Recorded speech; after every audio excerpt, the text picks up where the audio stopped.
The genesis of the 2,000-Year-Old Man might be interesting. It became one of the biggest albums ever in this country. They're still selling. There are box sets of it. I did it with Mel Brooks, who I think is the funniest human being I know. He and I know Mel since before he was Mel Brooks. He was just a guy. So I turned to Mel and I said, showing the example, here's a man who was actually at the scene of the crucifixion 2,000 years ago. Isn't that true, sir? And Mel said, oh boy, was you at the crucifixion? Yeah. He says, you knew Jesus? Jesus, thin lad, right? Wore sandals? He says, he used to come into the store, at a candy store.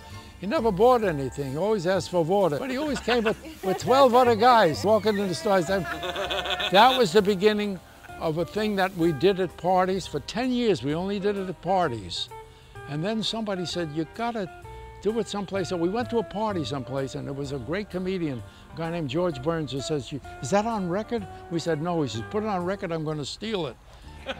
And Mel and I went, and we wailed for 2 hours, cut it down to 47 minutes, and we had an album, The 2,000-Year-Old Man. Did y'all have it written out? Would y'all just come up with it off the top? Yeah, off the top. He never knew. The interesting thing, he never knew what I was going to ask, nor did I. That was the fun of it. Wow. So it was, you started it with friends, and it was so good. Everybody demanded that you did it. You know, the interesting thing, when we said it was only for friends, I remember I was doing motion pictures at Universal, and my next door neighbor was Cary Grant. You remember a guy named Cary Grant?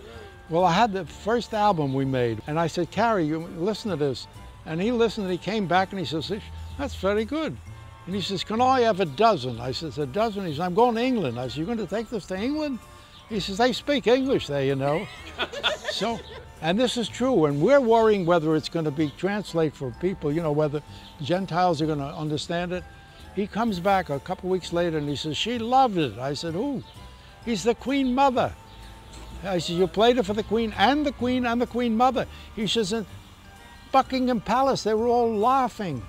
And I said to Mel, Mel, the biggest chicks in the world, the biggest Gentile woman in the world, laughed at our thing we're in, and we were in.